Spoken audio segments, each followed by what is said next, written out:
ക്രൈസ്തവ സാഹിത്യ ലോകത്തിന് തനതായ മുദ്രകൾ സമ്മാനിച്ച സാംസ്കാരിക പ്രതിഭയാണ് ജേക്കബ് സാംസൺ. ബൈബിൾ പശ്ചാത്തലമാക്കി അദ്ദേഹം രചിച്ച 5 ഗാഥാകാവ്യങ്ങൾ സാംസണും ദലീലയും, ദാവീദ് ഇതിഹാസ നായകൻ, സ്നാപക യോഹന്നാൻ, ഏലിയാവ് എന്നിവയ്ക്ക് പുറമെ ഗാഥാരൂപത്തിൽ രചിക്കപ്പെട്ട ആദ്യത്തെ ക്രൈസ്തവ മഹാകാവ്യമായ ഗോത്രഗാഥയും സാഹിത്യ ലോകത്തെ ശ്രദ്ധേയമായ അടയാളപ്പെടുത്തലുകളാണ്. കുട്ടികൾക്കായി കളിവീണ മാസികയുടെ മോശയുടെ ജീവചരിത്രം ചിത്രകഥയായും സ്വപ്നങ്ങളുടെ രാജകുമാരൻ എന്ന നോവലിലൂടെ യോസേഫിൻ്റെ കഥയും അദ്ദേഹം പകർന്നു നൽകി. CSI ദക്ഷിണ കേരള മഹാ ഇടവകയുടെ ബാലമാസികയിൽ യേശുവിൻ്റെ അത്ഭുത പ്രവൃത്തികൾ പരമ്പരയായി അവതരിപ്പിച്ചുകൊണ്ട് തലമുറകളിലേക്ക് വചനസത്യങ്ങൾ എത്തിച്ച ജേക്കബ് സാംസൺ ഇന്നും തൻ്റെ ആത്മീയ രചനകളിലൂടെ ക്രൈസ്തവ സാഹിത്യ മണ്ഡലത്തിൽ സജീവമായി നിലകൊള്ളുന്നു.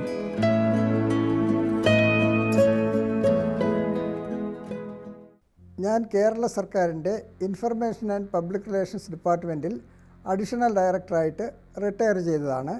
2013 റിട്ടയർ ചെയ്തതിന് ശേഷം ഇപ്പോൾ വിശ്രമ ജീവിതമാണ്. കൂടുതൽ സമയവും ഇങ്ങനെയുള്ള രചനാപരമായ കാര്യങ്ങൾ, സാഹിത്യ പ്രവർത്തനങ്ങളിലാണ് ഏർപ്പെടുന്നത്. ഈ കാലഘട്ടത്തിലാണ് എനിക്ക് ഏറ്റവും മനസ്സിന് വളരെയേറെ സന്തോഷം നൽകിയ പ്രശസ്തമായ, ഏറെ ശ്രദ്ധിക്കപ്പെട്ട ബൈബിൾ കാവ്യങ്ങൾ എഴുതാനുള്ള ഒരു അവസരം ദൈവം എനിക്ക് ഒരുക്കി തന്നത്. ഈ ബൈബിൾ കാവ്യങ്ങളെ സംബന്ധിച്ചിടത്തോളം അത് സാധാരണ ഒരു കവിതയോ ഒരു കഥയോ എഴുതുന്നത് പോലെയല്ല. അതൊരു ദൈവനിയോഗം അനുസരിച്ച് ഒരു പ്രത്യേക മാനസികാവസ്ഥയിൽ നമ്മൾ എത്തുകയും ആ അവസ്ഥയിൽ കുറേയേറെ ദിവസം ഒരേ മാനസികാവസ്ഥയിൽ ഇരുന്ന് ആണ് 1800ഓളം വരികളുള്ള മഹാകാവ്യങ്ങളും ഖണ്ഡകാവ്യങ്ങളൊക്കെ എഴുതാൻ കഴിയുന്നത്.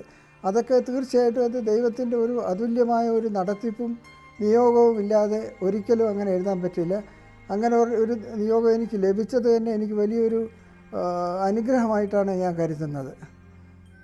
ശരിക്കും പറഞ്ഞാൽ ഈ ബൈബിൾ കാവ്യങ്ങളൊക്കെ അത് തലമുറകൾക്ക് വേണ്ടി ദൈവത്താൽ എഴുതപ്പെട്ടിട്ടുള്ളതാണ് എന്ന് പൂർണ്ണമായി വിശ്വസിക്കുന്ന ഒരാളാണ്. കാരണം ഇതിൻ്റെ പ്രസക്തി എന്ന് പറയുന്നത് ഇന്നോ നാളെയോ അല്ല.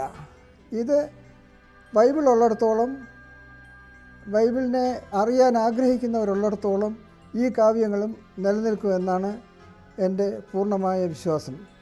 കാരണം ഇതിലുള്ള ഒരു പ്രത്യേകത, ബൈബിളിൻ്റെ നമുക്കറിയാമല്ലോ, ബൈബിൾ എന്ന് പറയുമ്പോഴത്തേക്കും മനുഷ്യ സമൂഹത്തിൻ്റെ ചരിത്രമാണ് ബൈബിൾ.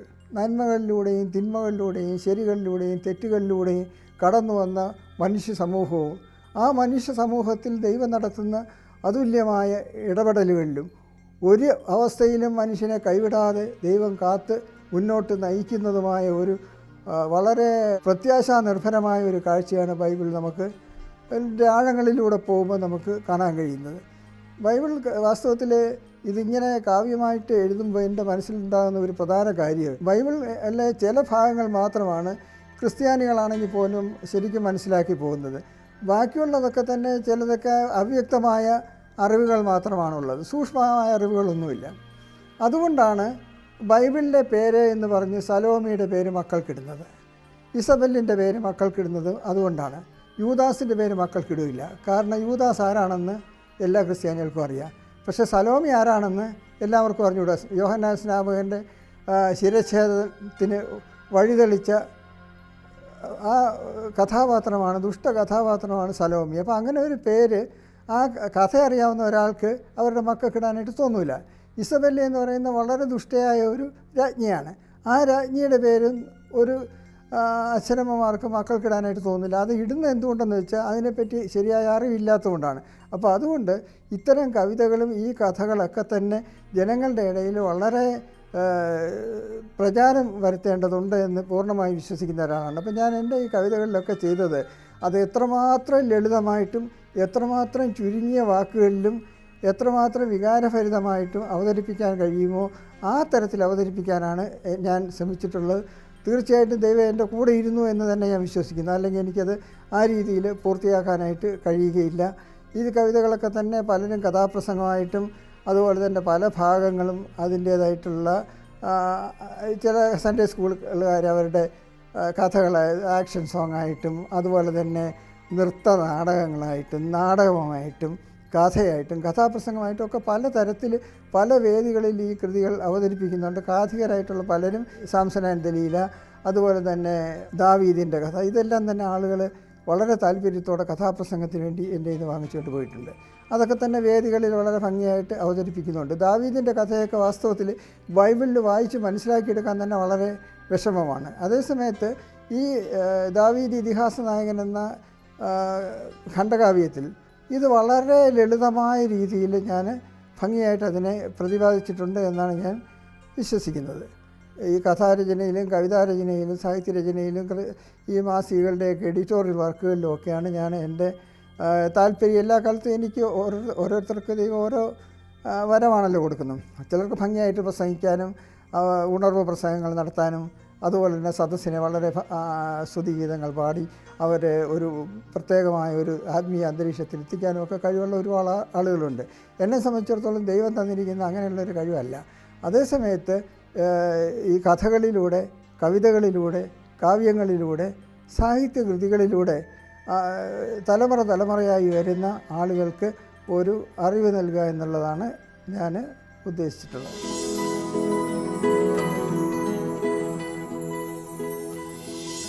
ഞാൻ മൂന്നാറിലാണ് ജനിക്കുന്നത്. പപ്പായ്ക്ക് മൂന്നാറിലാണ് ജോലി. മൂന്നാറിൽ പള്ളിവാസൽ പോയിട്ടിൽ എഞ്ചിനീയറായിരുന്നു. അപ്പോൾ അങ്ങനെ ഞങ്ങളെല്ലാം കുടുംബമായിട്ട് അവിടെ ആയിരുന്നു. ആ സമയത്താണ് ഞാൻ ജനിക്കുന്നത്. മൂന്നാറിലെ പ്രഖ്യാതമായ CSI പള്ളിയിലാണ് എൻ്റെ മാമോദീസ നടക്കുന്നത്. അത് കഴിഞ്ഞിട്ട് പിന്നെ ഒരു 3 വയസ്സൊക്കെ കഴിഞ്ഞതിന് ശേഷം ഞങ്ങൾ തിരുവനന്തപുരത്ത് വരികയും തിരുവനന്തപുരത്ത് തന്നെ സെറ്റിൽ ചെയ്യുകയാണ് ചെയ്തത്. അപ്പം പപ്പായുടെ ഒരു പ്രത്യേക സ്വഭാവം എന്ന് പറഞ്ഞാൽ കുടുംബ പ്രാർത്ഥന വളരെ നിർബന്ധമായി ഉണ്ടായിരുന്നു. എല്ലാ ദിവസവും കുടുംബ പ്രാർത്ഥനയുണ്ട്. അതുപോലെ തന്നെ എവിടെ പോകണമെങ്കിലും എന്ത് കാര്യത്തിന് പോകുമ്പോഴും പ്രാർത്ഥിച്ചിട്ടിറങ്ങുക എന്നുള്ള ഒരു ശീലമുണ്ട്. അങ്ങനെ വളരെ ഒരു ആത്മീയമായൊരു അന്തരീക്ഷം ഉണ്ട്. ബൈബിൾ വായിക്കും. അതുപോലെ തന്നെ പപ്പായുടെ പപ്പായുടെ പ്രാർത്ഥനകളൊക്കെ ഇപ്പോഴും എൻ്റെ മനസ്സിലിങ്ങനെ ഓർമ്മയിലിങ്ങനെ വരുന്നുണ്ട്. അതിൽ പാട്ട് പാടുന്നതും ഒക്കെ തന്നെ മനസ്സിലിങ്ങനെ ഒരിക്കലും മായാതെ നിൽക്കുകയാണ്. കുട്ടിക്കാലം മുതൽ നമ്മൾ ശീലിച്ച ഒരു കാര്യം എന്നുള്ള നിലയിൽ. പിന്നെ സൺഡേ സ്കൂളിൽ, പള്ളിയിലെ സൺഡേ സ്കൂൾ അതുപോലെ തന്നെ ഞാൻ സൺഡേ സ്കൂൾ അധ്യാപകനായിരുന്നു. അതുപോലെ CEYF യുവജനങ്ങളുടെ ഇതായിട്ടുള്ള അതിൻ്റെ സംഘടനയുടെ സെക്രട്ടറിയൊക്കെ ആയിരുന്നു. അപ്പോൾ ആ നിലകളിലൊക്കെ തന്നെ വളരെയേറെ പ്രവർത്തിച്ചു. പിന്നെ കുറച്ചു കാലം യേശു വിളിക്കുന്നു മാസികയുടെ എഡിറ്റോറിയൽ ബോർഡ് അംഗമായിട്ട് ഞാൻ ഒരു ചുരുങ്ങിയ കാലം പ്രവർത്തിച്ചു.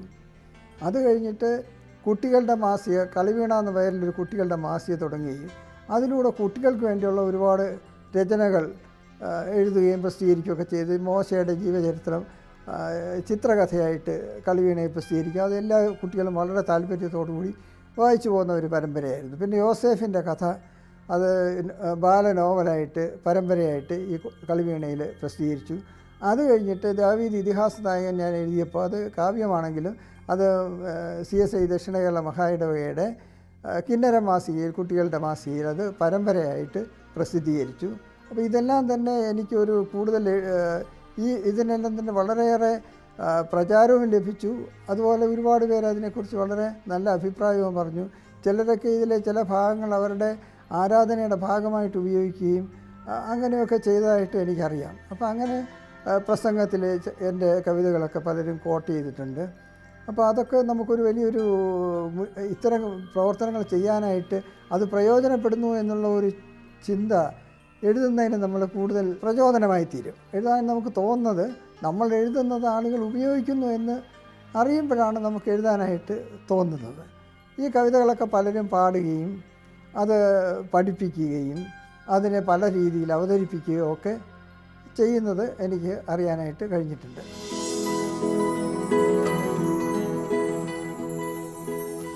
ബൈബിളിലെ എല്ലാത്തരം കഥാപാത്രങ്ങളും ഉണ്ടെന്നുള്ളതാണ്. എല്ലാത്തരം കഥാപാത്രങ്ങളും ഉണ്ട്. അതുമാത്രമല്ല, ബൈബിളിൽ ഇല്ലാത്തതായിട്ട് ഒന്നും തന്നെ ഇല്ല. ദുഷ്ട കഥാപാത്രങ്ങളുമുണ്ട്. അതുപോലെ തന്നെ സ്ത്രീ കഥാപാത്രങ്ങൾ തന്നെ വളരെ ഇത്രയും വൈവിധ്യമാർന്ന കഥാപാത്രങ്ങൾ വേറെ ഏതിലെങ്കിലും സാഹിത്യത്തിലോ പുരാണങ്ങളിലോ ഉണ്ടെന്ന് എനിക്ക് തോന്നുന്നില്ല. ഇതിലെ പത്തുഫേറിൻ്റെ ഭാര്യ, നിരപരാധിയായ ഒരു മനുഷ്യനെ അയാളുടെ ജീവിതത്തെ തടങ്കലിൽ എത്തിച്ച ഒരു സ്ത്രീയുടെ കഥ ഇതിലുണ്ട്. അതുപോലെ തന്നെ തിരിച്ചുള്ള കഥയെന്ന് പറയുന്നത് ബേത്ശേബയുടെ കഥയാണ്. ദാവീദ് ബേത്ശേബയെ അയാളുടെ രാജാധികാരം ഉപയോഗിച്ച് സ്വന്തമാക്കുന്ന ഒരു കഥ. അപ്പോൾ ഇതുപോലെയുള്ള കഥാപാത്രങ്ങൾ. പിന്നെ അതിലെനിക്ക് തോന്നുന്നു ബൈബിളിലെ ദാവീദിൻ്റെ ചരിത്രത്തിൽ എന്നെ ഏറ്റവും അധികം ആകർഷിച്ചത് മീഖൾ എന്ന് പറയുന്നൊരു കഥാപാത്രമാണ്.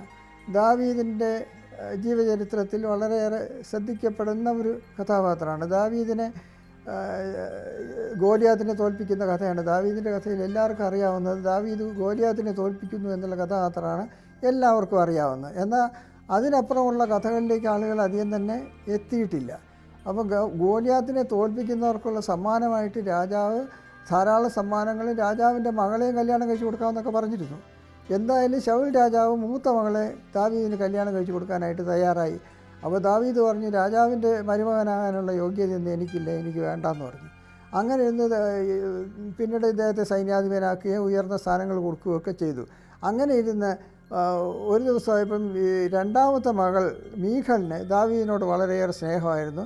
ആ സ്നേഹം ദാവീദിനും അറിയാമായിരുന്നു, ദാവീദിനും ഇഷ്ടമായിരുന്നു. അങ്ങനെ ഇരുന്ന് മൂത്ത മകളുടെ കല്യാണത്തിന് ശേഷം രണ്ടാമത്തെ മകളെ കല്യാണം കഴിക്കാനായിട്ട് ശൗല് നിർബന്ധിക്കുകയും അങ്ങനെ മീഖളിനെ ദാവീദ് കല്യാണം കഴിച്ച് കുടുംബമായിട്ട് അങ്ങനെ ജീവിച്ചു വന്നപ്പോൾ ദാവീദിനോട് അസൂയ തോന്നിയ ശൗല്, കഥ ഒത്തിരി ഉണ്ടെങ്കിൽ അതിൻ്റെ ചുരുക്കം പറയാം, ദാവീദിനെ കൊല്ലാനായിട്ട് ഒരു ദിവസം രാത്രിയിൽ പട്ടാളക്കാരെ അവരുടെ വീട്ടിൽ ദാവീദ് താമസിക്കുന്ന വീട് വളയാനായിട്ട് വിടുന്നു. അവർ നേരം വെളുക്കുമ്പോൾ കൊല്ലാമെന്ന് പറഞ്ഞ് അവരെല്ലാം കാവൽ കിടന്നു. രാത്രി ആ പടയാളികൾ ഉറങ്ങിയ സമയത്ത് മീഖൾ ഈ വിവരം മണത്തറിഞ്ഞതിന് ശേഷം ദാവീദിനെ കിളിവാതിൽ കൂടി ഇറക്കി രക്ഷപ്പെടുത്തി വിടുകയാണ്. അത് കഴിഞ്ഞ് ശൗല് മീഖളിന് വേറെ കല്യാണം ആലോചിച്ചു. മീഖൾ പറഞ്ഞില്ല, എൻ്റെ ഭർത്താവ് ജീവനോടെയുണ്ട്, തീർച്ചയായിട്ടും എന്നെ കൊണ്ടുപോകാനായിട്ട് വരും, അതുകൊണ്ട് എനിക്ക് വേറെ വിവാഹം പറ്റില്ല എന്ന് പറഞ്ഞു. എന്നാൽ ശൗല് രാജാവാണ്, രാജാവിൻ്റെ അധികാരം ഉപയോഗിച്ച് വേറൊരു കല്യാണം നടത്തി. ഫൽത്തി എന്ന് പറയുന്ന ഒരു ചെറുപ്പക്കാരനെയാണ് കല്യാണം കഴിച്ചു കൊടുത്തത്. അങ്ങനെ അവർ ഒരു വളരെയേറെ വർഷങ്ങൾ വളരെ സന്തോഷമായിട്ട് പഴയ കാര്യങ്ങളൊക്കെ മറന്ന് മീഖൾ അങ്ങനെ ജീവിച്ചു വരികയാണ്. അങ്ങനെ ഇരുന്ന് ദാവീദ് വീണ്ടും ശൗലിൻ്റെ മരണശേഷം ദാവീദ് അധികാരത്തിൽ വരികയും അധികാരത്തിൽ വന്നിട്ട് ഇതിൻ്റെ പല രാജ്യങ്ങളും ആക്രമിച്ച് ഇവർ താമസിക്കുന്നത് ശൗലിൻ്റെ മകൻ ഭരിച്ചുകൊണ്ടിരുന്ന ഭാഗം ആക്രമിക്കുന്ന ഒരു ഘട്ടം വന്നപ്പം സന്ധി സംഭാഷണത്തിന് ഈശ്വരത്തെന്നാണ് പേര്, അയാൾ സന്ധിക്ക് ആളിനെ വിട്ടപ്പോൾ സന്ധിയൊക്കെ ശരി തന്നെ, ആദ്യം ചെയ്യാനുള്ളത് നിങ്ങൾ എൻ്റെ ഭാര്യയെ എൻ്റെ വീട്ടിൽ കൊണ്ടുവന്ന് വിട്ടിട്ട് മീഖളിനെ എനിക്ക് തിരിച്ചു തന്നിട്ട് നമുക്ക് സന്ധി ചെയ്യാം, അല്ലെങ്കിൽ യുദ്ധമെന്ന് പറഞ്ഞു. അപ്പോൾ യുദ്ധം ചെയ്താൽ ജയിക്കില്ല എന്നറിയാവുന്നതുകൊണ്ട് അവർ പറഞ്ഞു, അയ്യോ അതെങ്ങനെയാണ് അത് ചെയ്യുന്നത്, അയാൾ വേറൊരാൾക്ക് കല്യാണം കഴിച്ച് കൊടുത്തതല്ലേ, അതുപോലെ പിന്നെ ഞാനെങ്ങനെ നിങ്ങൾക്ക് കല്യാണം കഴിച്ച് തരുന്നത് ശരിയല്ലല്ലോ എന്ന് പറഞ്ഞു. അപ്പോൾ എൻ്റെ ഭാര്യയെ വേറെ ഒരുത്തരം കല്യാണം കഴിച്ച് കൊടുത്തപ്പോൾ നിങ്ങൾക്ക് ഈ ന്യായമൊന്നും തോന്നിയില്ലല്ലോ, അന്നില്ലാത്ത ന്യായം ഇപ്പം പറയണ്ട, അതുകൊണ്ട് എനിക്ക് എൻ്റെ ഭാര്യയെ ഇപ്പം ഇവിടെ കിട്ടണമെന്ന് പറഞ്ഞു. അപ്പോൾ ദാവീദ് പ്രബലനായതുകൊണ്ടും അധികാരമുള്ളവനായതുകൊണ്ടും അത് സമ്മതിച്ച് മീഖളിനെ തിരിച്ചു കൊടുക്കാനായിട്ട് തീരുമാനിച്ചു. അപ്പോൾ മീഖളാണെങ്കിൽ ഇതൊന്നും അറിയുന്നില്ല. മീഖളും ഭർത്താവ് ഫൽത്തിയായിട്ട് സന്തോഷമായിട്ടിരിക്കുമ്പോഴാണ് ഈ കൽപ്പന നടപ്പാക്കാനായിട്ട് രാജാവിൻ്റെ അധികാരികൾ വരുന്നത്. അപ്പോൾ രാജാവ് അധികാരമുള്ളവർ തീരുമാനിക്കുന്നതനുസരിച്ച് പാവങ്ങളെപ്പോലെ പോകുന്ന ആൾക്കാരാണല്ലോ. അങ്ങനെ മീഖളിനെ കൊണ്ടുപോകാൻ തീരുമാനിക്കുന്നു. മീഖൾ കരയാൻ തുടങ്ങി, ഫൽത്തിയും കരയാൻ തുടങ്ങി. അവർ മീഖളിനെ കൊണ്ടുപോകുന്ന വഴിക്ക് പുറകെ തന്നെ കരഞ്ഞുകൊണ്ട് ഫൽത്തിയും പോകുന്ന ഒരു സീനുണ്ട്. അങ്ങനെ കുറേ ദൂരം കഴിഞ്ഞപ്പോഴത്തേക്ക് പറഞ്ഞു, ഇനി നിനക്ക് അങ്ങോട്ട് പോകാൻ പറ്റില്ല എന്ന് പറഞ്ഞിട്ട് ഫൽത്തിയെ ബലമായി പിടിച്ചു മാറ്റിയിട്ട് മീഖളിനെയും കൊണ്ട് ദാവീദിനെ ഏൽപ്പിക്കുകയാണ്. ദാവീദിൻ്റെ അടുത്ത് എത്തിയപ്പോഴത്തേക്കും അന്നത്തെ പഴയ ദാവീദല്ല, ദാവീദ് രാജാവിന് ധാരാളം ഭാര്യമാരുണ്ട്, ധാരാളം വെപ്പാട്ടികളുണ്ട്. ആ കൂട്ടത്തിൽ ഒരാളായിട്ട് മീഖളിനെയും കൊണ്ടുവന്ന് താമസിപ്പിക്കുകയാണ്. അങ്ങനെ മീഖളുടെ ജീവിതം വേറെ രീതിയിലേക്ക് എത്തിച്ചേരുന്നു.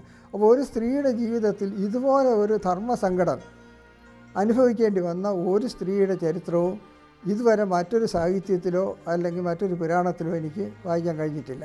അങ്ങനെ വൈവിധ്യമാർന്ന സ്ത്രീ കഥാപാത്രങ്ങൾ ബൈബിളിൻ്റെ ഏറ്റവും വലിയ പ്രത്യേകതയാണ്.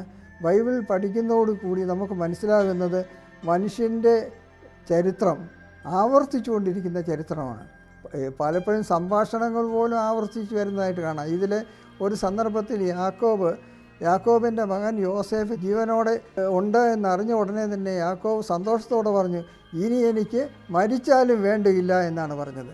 ഈ വാചകം ഇപ്പോഴും നമ്മൾ പറയുന്ന വാചകമാണ്. എന്തെങ്കിലും സന്തോഷം വരുമ്പോൾ ഇനി എനിക്ക് മരിച്ചാലും വേണ്ടിയില്ലെന്ന് പറയും. ഇത് എത്രയോ വർഷങ്ങൾക്ക് മുമ്പ് യാക്കോബ് പറഞ്ഞ വാചകമാണ്. അപ്പോൾ ഇതേ വാചകം തന്നെയാണ് ഇപ്പോഴും തിരിച്ച് ആവർത്തിച്ചുകൊണ്ടിരിക്കുന്നത്. ചരിത്രം, മനുഷ്യ സമൂഹത്തിൻ്റെ ചരിത്രം എന്നും ആവർത്തനത്തിൻ്റെ ചരിത്രമാണ്. അല്ലാതെ പുതിയതായിട്ടൊരു തിന്മയോ പുതിയതായിട്ടൊരു നന്മയോ ഒന്നും ഇതുവരെയും മനുഷ്യൻ കണ്ടുപിടിച്ചിട്ടില്ല. അത് ബൈബിൾ വായിക്കുമ്പോഴാണ് നമുക്ക് മനസ്സിലാകുന്നത്. മനുഷ്യൻ്റെ ചരിത്രത്തെ, ജീവിതത്തെ ആഴത്തിൽ മനസ്സിലാക്കാനും അതനുസരിച്ച് നമ്മുടെ ജീവിതത്തെ ചിട്ടപ്പെടുത്താനുമുള്ള അറിവാണ് ബൈബിൾ പഠനത്തിലൂടെ നമുക്ക് ലഭിക്കുന്നത് എന്നാണ് എനിക്ക് മനസ്സിലാക്കാൻ കഴിയുന്നത്.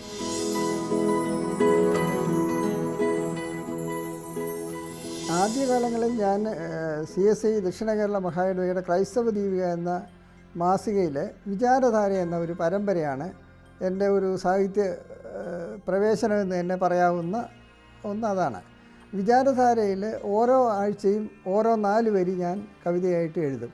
ഈ 4 വരി വളരെയേറെ ശ്രദ്ധിക്കപ്പെട്ടതോടുകൂടി ഞാൻ 1-2 ഉദാഹരണങ്ങൾ പറയാം. ഇപ്പോൾ താലന്തിനെ പറ്റി ഞാൻ 4 വരി എഴുതിയിട്ടുണ്ട്. അന്നത്തെ താലന്ത് കിട്ടിയ ദാസന്മാർ കൃത്യമായിട്ട് കണക്ക് നൽകി. ഇന്നൊരു താലന്ത് ഒരുത്തന് നൽകിയാൽ താലന്തുമില്ല, കണക്കുമില്ല. അതുപോലെ മറ്റൊരു ലക്കത്തിൽ ഞാൻ എഴുതി, വിശുദ്ധി എന്ന് പറഞ്ഞൊരു 4 വരി എഴുതി.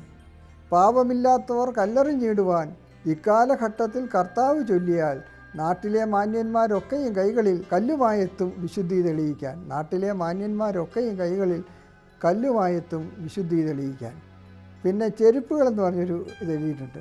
പ്രാർത്ഥന കഴിഞ്ഞ് ഞാൻ നോക്കവേ ദേവാലയ മുറ്റത്ത് വെച്ചോരെൻ്റെ ചെരുപ്പ് കാണുന്നില്ല. ദൈവങ്ങളെല്ലാം കാലിൽ ചെരുപ്പില്ലാതെ നടക്കുന്നതിന് കാര്യം എനിക്ക് അങ്ങനെ വെളിവായി. ചെരുപ്പെന്ന് 4 വരി എഴുതിയിട്ടുണ്ട്. പള്ളി പിരിഞ്ഞു പുറത്തേക്കിറങ്ങവേ പള്ളിമുറ്റത്തൻ ചെരുപ്പ് കാണുന്നില്ല. കാലിൽ ചെരുപ്പില്ലാതെ ഈശോ നടന്നതിന് കാരണമോർത്ത് ചിരിക്കാൻ തുടങ്ങി ഞാൻ. ഈ കവിത കേട്ട ഉടനെ ഒരാൾ പറഞ്ഞു, ഇത് ക്രിസ്ത്യൻ പള്ളികളിൽ മാത്രമല്ല എല്ലാ ആരാധനാലയങ്ങളിലും ഇത് തന്നെയാണ് ശരി. അതുകൊണ്ട് എല്ലാ ആരാധനാലയങ്ങൾക്കും പറ്റുന്ന രീതിയിൽ ആ വരി എഴുതണമെന്ന് പറഞ്ഞ്, കവിത മാറ്റി എഴുതണമെന്ന് പറഞ്ഞ്, അങ്ങനെ എൻ്റെ ഒരു ഒരു മുസ്ലിം സുഹൃത്തും ഒരു ഹിന്ദു സുഹൃത്തും കൂടെ പറഞ്ഞതിൻ്റെ അടിസ്ഥാനത്തിൽ ഞാൻ ആ വരികളെ വീണ്ടും ഒന്നുകൂടെ പരിഷ്കരിച്ചു. പ്രാർത്ഥന കഴിഞ്ഞ് ഞാൻ നോക്കവേ ദേവാലയ മുറ്റത്ത് വെച്ചോരെൻ്റെ ചെരുപ്പ് കാണുന്നില്ല. ദൈവങ്ങളെല്ലാം കാലിൽ ചെരുപ്പില്ലാതെ നടക്കുന്നതിന് കാര്യം എനിക്ക് അങ്ങനെ വെളിവായി. അത് കഴിഞ്ഞ് ഇത് പെട്ടകത്തിലെ പെരിച്ചാഴി എന്ന പേരിൽ ഇത്തരം കവിതകളെല്ലാം കൂടെ ചേർത്ത് ഞാനൊരു പുസ്തകം പ്രസിദ്ധീകരിച്ചു. ആ പുസ്തക പ്രകാശന ചടങ്ങിൽ VK മൊയ്തീൻ കോയ എന്ന് പറയുന്ന അന്ന് പബ്ലിക് റിലേഷൻസ് ഡയറക്ടറായിരുന്ന പ്രകാശന കർമ്മം നിർവഹിച്ചു. അദ്ദേഹം പറഞ്ഞു, അദ്ദേഹത്തിൻ്റെ ഏറ്റവും പുതിയ ഷൂസുകൾ 2 പള്ളിയുടെ മുറ്റത്ത് ഇതുപോലെ നഷ്ടപ്പെട്ടു. അതിനുശേഷം അദ്ദേഹം ചെരുപ്പ് നഷ്ടപ്പെടാതിരിക്കാനുള്ള ഒരു വിദ്യ കണ്ടുപിടിച്ചു. ഒരു ചെരുപ്പ് ഒരറ്റത്തും മറ്റേ ചെരുപ്പ് മറ്റേ അറ്റത്ത് വിടും. ജോഡി ഒക്കാത്തതുകൊണ്ട് ആരും കൊണ്ടുപോകില്ല. അങ്ങനെയാണ് ചെരുപ്പുകളെ രക്ഷിക്കാൻ കഴിയുമെന്നുള്ളൊരു മാർഗവും ഒക്കെ പറഞ്ഞത് ഞാൻ ഓർക്കുന്നുണ്ട്. അപ്പോൾ അത്തരത്തിലുള്ള ഒരു നർമ്മ രസം കൂടെ ഉൾക്കൊള്ളുന്ന കവിതകളൊക്കെയാണ് ഞാൻ ആദ്യം എഴുതിക്കൊണ്ടിരുന്നത്. അതോടൊപ്പം തന്നെ ചിന്തകളും വരും. അത് മാറി മാറി വിചാരധാരയിൽ ഒരേ തരത്തിലുള്ളതല്ല. താമരത്തണ്ടെന്ന് പറഞ്ഞൊരു കവിത എഴുതിയിട്ടുണ്ട്. ചേറ്റിലെ താമരപ്പൂവിനെ വാഴ്ത്തുവാൻ ചുറ്റിലും എപ്പോഴും ആൾ കാണും. ചേറിലാ പൂവിനെ താങ്ങി ഉയർത്തിയ താമരത്തണ്ടിനെ ആര് കാണും. ചേറ്റിലെ താമരപ്പൂവിനെ വാഴ്ത്തുവാൻ ചുറ്റിലും എപ്പോഴും ആൾ കാണും. ചേറിലാ പൂവിനെ താങ്ങി ഉയർത്തിയ താമരത്തണ്ടിനെ ആര് കാണും. അതുപോലെ തന്നെ ഒരു നിരീക്ഷണമാണ് എൻ്റെ കവിതകളിൽ ഞാൻ പ്രത്യേകം എപ്പോഴും ശ്രദ്ധിക്കാറുള്ളത്. ഇതിലൊരു നിരീക്ഷണം എന്ന് പറയുന്നത്, പക്ഷപാതക്കാരന് യേശു സൗഖ്യം കൊടുക്കുന്ന ഒരു കഥ ബൈബിളിൽ പറയുന്നുണ്ട്. അപ്പോൾ ആ കഥ എൻ്റെ മനസ്സിൽ കണ്ടിട്ട് ഞാനിങ്ങനെ എഴുതി. മേൽപ്പുര പൊളിച്ചുള്ളിലെത്തിയ വാദക്കാരൻ സുഖം പ്രാപിച്ചു കട്ടിലെടുത്തു തിരിച്ചുപോയി. മേൽപ്പുര പൊളിച്ചുള്ളിലെത്തിയ വാദക്കാരൻ സുഖം പ്രാപിച്ചു കട്ടിലെടുത്തു പുറത്തുപോയി. പുരുഷാരവും യേശു ക്രിസ്തുവും തിരിച്ചുപോയി. പൊളിഞ്ഞ കൂര ആര് നന്നാക്കി തരുമെന്ന് ചിന്തയുമായി തളർന്നിരുന്നു ഗ്രഹനാഥൻ. അപ്പോൾ ഇത് ഇങ്ങനെയുള്ള ഒരു കവിത എഴുതുമ്പോൾ എല്ലാവരും അവരവരുടെ കാര്യം നടത്തിയിട്ട് പോകുമെന്നുള്ളതല്ലാതെ ഇതുകൊണ്ട് വരുന്ന ആ പ്രശ്നങ്ങളെ പരിഹരിക്കുന്നിടത്ത് യഥാർത്ഥത്തിൽ ആ വീട്ടുടമസ്ഥൻ മാത്രമേ കാണുള്ളൂ. അയാളുടെ മേൽപ്പുരയെല്ലാം പൊളിച്ച് കൊണ്ടുപോയി കെട്ടിയിറക്കി, ഇയാൾക്ക് സുഖം പ്രാപിച്ചു, അയാൾ കട്ടിൽ സുഖമായതുകൊണ്ട് അയാൾ കട്ടിലും എടുത്തോണ്ട് നടന്നങ്ങ് പോയി. അല്ലാതെ ഈ മേൽപ്പുര പൊളിച്ച് തിരിച്ച് അയാളാണ് പൊളിച്ചത്, അതുകൊണ്ട് തിരിച്ച് അതുപോലെ തന്നെ പൂർവ്വസ്ഥിതിയിലാക്കി കൊടുക്കണം എന്നുള്ളൊരു ഉത്തരവാദിത്വമൊന്നും അയാളുടെ മനസ്സിലോ അയാളെ കൊണ്ടുവന്നിട്ടവരുടെ മനസ്സിലോ ഉണ്ടായില്ല എന്നുള്ളതാണ്. അങ്ങനെ ഉണ്ടാകാറില്ല. അപ്പോൾ ഇത്തരം കാര്യങ്ങളൊക്കെ തന്നെ നമ്മൾ ആളുകളുടെ ശ്രദ്ധയിൽപ്പെടുത്തുക എന്നുള്ളതൊക്കെ ഈ കവിതകളുടെ ഒരു ഉദ്ദേശമാണ്. അപ്പോൾ അങ്ങനെയുള്ള ഒരുപാട് കവിതകൾ ഞാൻ എഴുതിയിട്ടുണ്ട്. അത്തരത്തിൽ 2 പുസ്തകമാണ് എഴുതി. ഒന്ന് പെട്ടകത്തിലെ പെരിച്ചാഴി, ഒന്ന് ഒട്ടകവും സൂചിക്കുഴി എന്ന് പറഞ്ഞുള്ള ഒരു കവിതാ സമാഹാരം. അങ്ങനെ ഈ ചെറു കവിതകളും നർമ്മ ശകലങ്ങളുള്ള ചിന്തകളുമൊക്കെ ഇത് തന്നെ പലപ്പോഴും പള്ളികളിലൊക്കെ അച്ഛന്മാർ പ്രസംഗത്തിൻ്റെ ഭാഗമായിട്ട് അതിനെ ഈ വരികളെ കോട്ട് ചെയ്യുകയും വളരെ കാര്യമായിട്ട് അവരുടെ പ്രസംഗം കൊഴിപ്പിക്കാനായിട്ട് ഉപയോഗിക്കുകയൊക്കെ ചെയ്തുകൊണ്ടിരുന്നു.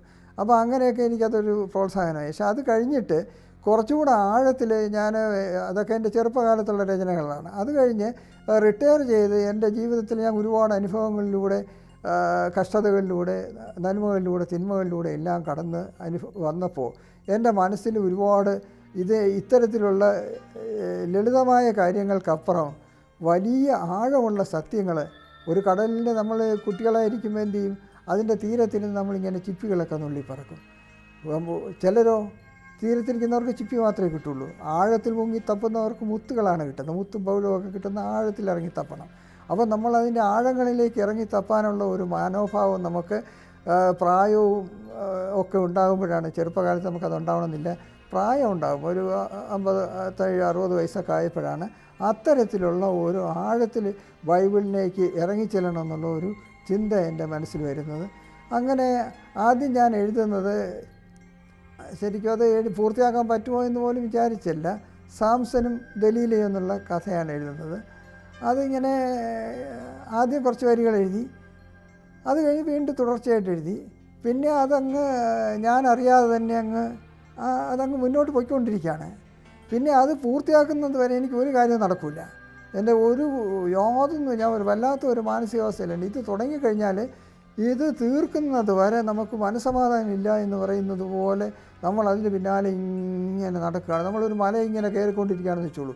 ആ മലയിൽ ഇടയ്ക്ക് വെച്ച് നമുക്ക് താഴോട്ട് ഇറങ്ങാക്കൂല, മുകളിലോട്ട് പോകില്ല. മുകളിലോട്ട് പോകുകയല്ലാതെ നമുക്ക് നിൽക്കാനും സ്ഥലമില്ലെന്ന് പറയുന്നത് പോലെ തന്നെ നമ്മളിങ്ങനെ പോയിക്കൊണ്ടേയിരിക്കുകയാണ്. ആ കവിതയും അതിൻ്റെ രചനകളുമായിട്ട്, വരികളുമായിട്ട്, ആശയങ്ങളുമായിട്ട്, ഇങ്ങനെ ചിന്തകളുമായിട്ട് ഇങ്ങനെ പോയിക്കൊണ്ടിരിക്കുകയാണ്. അങ്ങനെ അത് വളരെ വളരെ ശരിക്കും പറഞ്ഞാൽ ഒരു വല്ലാത്തൊരു അവസ്ഥയാണ് അത്. ആ ഒരു പീരീഡ് എന്ന് പറയുന്നത് ശരിക്കും ഒരു ഭയങ്കരമായ ഒരു മാനസികാവസ്ഥയാണ്. അത് എഴുതി തീരുന്നതോടുകൂടി നമുക്ക് ഭയങ്കരമായ ഒരു മനസ്സിനൊരു വലിയ റിലീഫ് കിട്ടുന്നു.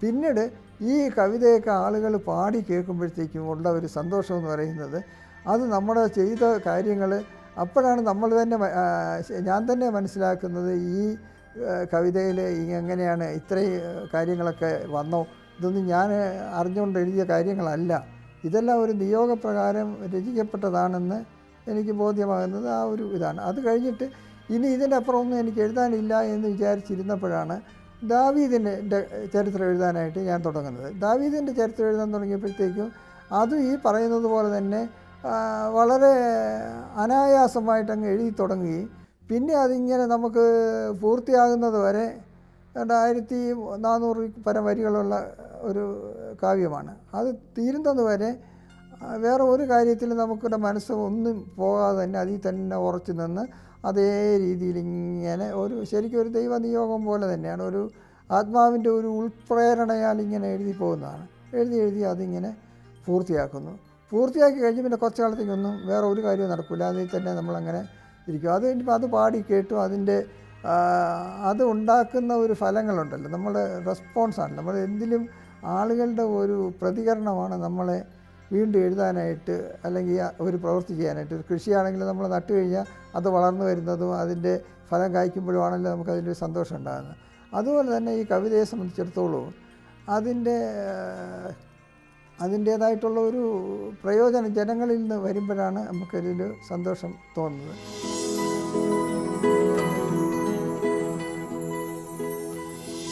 ഞാൻ 4 ഖണ്ഡകാവ്യങ്ങളും ഒരു മഹാകാവ്യമാണ് എഴുതിയിട്ടുള്ളത്.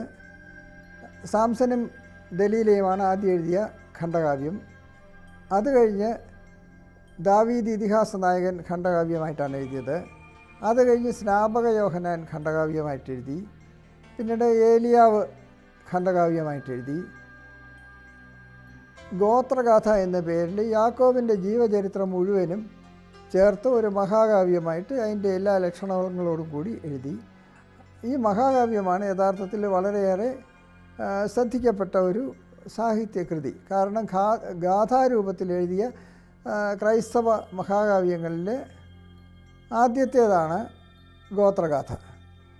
മറ്റു മഹാകാവ്യങ്ങളൊക്കെ തന്നെ സംസ്കൃത വൃത്തം ഉപയോഗിച്ചുമൊക്കെ എഴുതിയിട്ടുള്ളതാണ്. എന്നാൽ ഗാഥാരൂപത്തിൽ കൃഷ്ണഗാഥ പോലെ എഴുതിയ ഒരു ഗാഥാകാവ്യമാണ് ഗോത്രഗാഥ എന്ന യാക്കോബിൻ്റെ ജീവചരിത്രം. അത് മഹാകാവ്യങ്ങളുടെ ചരിത്രത്തിലെ ഒരു നാഴികക്കല്ല് എന്നുള്ള നിലയിൽ അംഗീകരിക്കപ്പെട്ട ഒരു കൃതിയാണ്. ഇത്തരം കാവ്യരചന കൊണ്ട് ഞാൻ പ്രധാനമായിട്ട് ഉദ്ദേശിക്കുന്നത്, ആളുകൾ, സാധാരണ ജനങ്ങൾ ഇപ്പം കൃഷ്ണഗാഥയൊക്കെ വായിക്കുമ്പോൾ പോലെ തന്നെ അതുപോലെ ജനകീയമായിട്ട് ഇത് എല്ലാ ആളുകളും പാടുകയും വായിക്കുകയും പഠിക്കുകയും ആസ്വദിക്കുകയും അതുപോലെ ബൈബിളിനെ കൂടുതലായിട്ട് അടുത്തറിയുകയും ചെയ്യാനുള്ള ഒരു അവസരമൊരുക്കുക എന്നുള്ളതാണ്. ഇതൊക്കെ തന്നെ ശരിക്കും പറഞ്ഞാൽ നമ്മൾ വിത്തുകൾ വിതയ്ക്കുന്നത് പോലെയാണ്. ഇതിന് പൂർണ്ണതയില്ല. എഴുതുന്നത് പൂർണ്ണമാണെന്ന് നമുക്ക് പറയാൻ പറ്റില്ല. പക്ഷേ ഈ എഴുതുന്നതിൽ നിന്ന് ഞാൻ ചെയ്യുന്നത് വിത്തുകൾ വിതയ്ക്കുകയാണ്. ഇതിനെ കൂടുതലായിട്ട് അതിൻ്റെ അകത്തോട്ടിറങ്ങുന്നവർക്ക് പുതിയ പുതിയ രചനകൾക്കുള്ള ഒരു അടിത്തറ ലഭിക്കുക, അതിനുള്ള ഒരു പ്രചോദനം ഉണ്ടാകുകയും ഓരോ കഥാപാത്രങ്ങളെക്കുറിച്ച് തന്നെ പ്രത്യേകം കഥകൾ ഉണ്ടാക്കാനും അതുപോലെ തന്നെ ബൈബിളിലേക്ക് കൂടുതൽ പഠിക്കാനും ഒക്കെ ഉള്ള ഒരു താല്പര്യമുണ്ടാകും. അപ്പോൾ ആ തരത്തിലാണ് ഞാനിതിനെ ഈ കാവ്യങ്ങളൊക്കെ എഴുതിയിട്ടുള്ളത്. ഇതിൻ്റെ ഭംഗിയായിട്ട് പാടാൻ കഴിയുന്നു എന്നുള്ളതും അതിനെ ലളിതമായിട്ട് മനസ്സിലാക്കാൻ കഴിയുന്നു എന്നുള്ളതാണ് ഈ കവിതയിൽ ഞാൻ എൻ്റെ ഒരു പ്രത്യേകതയായിട്ട് ഞാൻ കാണുന്നത്. മഹാകാവ്യങ്ങളൊക്കെ ധാരാളം പേര് എഴുതിയിട്ടുണ്ട്. പക്ഷേ അതൊക്കെ തന്നെ ബൈബിൾ സംബന്ധമായിട്ട് എഴുതിയ മഹാകാവ്യങ്ങൾ ബൈബിളിനേക്കാളും ബുദ്ധിമുട്ടാണ് വായിച്ച് മനസ്സിലാക്കാൻ. അതേസമയത്ത് ഞാൻ എഴുതിയിട്ടുള്ള ഈ കാവ്യങ്ങളൊക്കെ തന്നെ ബൈബിളിനേക്കാളും ലളിതമായിട്ടും എളുപ്പത്തിലും വായിച്ച് മനസ്സിലാക്കാൻ കഴിയുന്ന വിധത്തിൽ തന്നെയാണ് എഴുതിയിട്ടുള്ളത്. അത് ഇതിൻ്റെ ഒരു പ്രത്യേകതയായിട്ട് ഞാൻ കരുതുന്നു.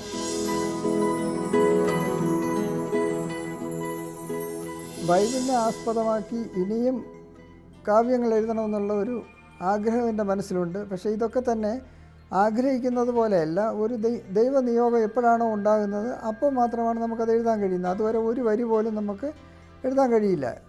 ഞാൻ ഈ എഴുതിയതൊക്കെ തന്നെ വളരെ ഒരു ശരിക്കും പറഞ്ഞാൽ ദൈവം പെട്ടെന്ന് വിളിച്ചെഴുതാൻ പറഞ്ഞ് എഴുതിയതുപോലെ എഴുതിയതാണ്. അല്ലാതെ എനിക്ക് അങ്ങനെ ഒരു എഴുതിയതായിട്ട് പറയാൻ പറ്റില്ല. ഇങ്ങനെ എഴുതണമെന്ന് വിചാരിച്ചിരുന്ന് നമുക്ക് അല്ല ഇന്നാളെ തൊട്ട് ഈ കവിത എഴുതിക്കളയാം എന്ന് പറഞ്ഞ് എഴുതിയതല്ല. ഇങ്ങനെ ദൈവ ആത്മാവ് പ്രവർത്തിച്ച് എഴുതിയതായിട്ട് തന്നെയാണ് ഞാൻ വിചാരിക്കുന്നത്. ഒരു നിയോഗപ്രകാരം എഴുതിയതായിട്ടാണ്. ബൈബിളിലെ എല്ലാ കഥാപാത്രങ്ങളെക്കുറിച്ചും അതുപോലെ ബൈബിളിലെ ആളുകൾ അറിഞ്ഞിരിക്കേണ്ട എല്ലാ കഥകളും ഏറ്റവും ലളിതമായിട്ട് ഇതുപോലെ ഗാഥാരൂപത്തിൽ എഴുതണമെന്നുള്ള ഒരു ആഗ്രഹമുണ്ട്. ദൈവം അനുവദിച്ചാൽ അത് നടക്കും എന്ന് തന്നെ ഞാൻ വിചാരിക്കുന്നു. ഏതെഴുതും, എപ്പോൾ എഴുതും, എങ്ങനെ എഴുതുമെന്നൊന്നും നമുക്ക് പറയാൻ പറ്റില്ല. അത് മഴ പെയ്യുന്നത് പോലെ, കാറ്റ് വീശുന്നത് പോലെ, മഞ്ഞ് വീഴുന്നത് പോലെ, ഇടി വെട്ടുന്നത് പോലെ എല്ലാം ദൈവത്തിൻ്റെ നിയോഗപ്രകാരം അതാത് സമയത്ത് ദൈവം തീരുമാനിക്കുന്നതനുസരിച്ച് നടക്കും. ബൈബിൾ കാവ്യങ്ങളും ആ രീതിയിൽ മാത്രമേ എഴുതപ്പെടുകയുള്ളൂ. അതിന് ഒരുപക്ഷെ ഞാനൊരു ആളായിരിക്കാം, ചിലപ്പോൾ ദൈവം വേറൊരാളെയാണ് ബാക്കിയുള്ള എഴുതാമെന്ന് ചോദിക്കുന്നെങ്കിൽ അയാളത് എഴുതും. അത് നമുക്കൊന്നും ചെയ്യാൻ തീരുമാനിക്കാനായിട്ട് പറ്റില്ല. ആഗ്രഹിക്കാൻ കഴിയും. ആ ആഗ്രഹം എൻ്റെ മനസ്സിലുണ്ട്. അത് ദൈവം നിറവേറ്റി തരുമെന്നുള്ള ഒരു പ്രത്യാശയും എനിക്കുണ്ട്.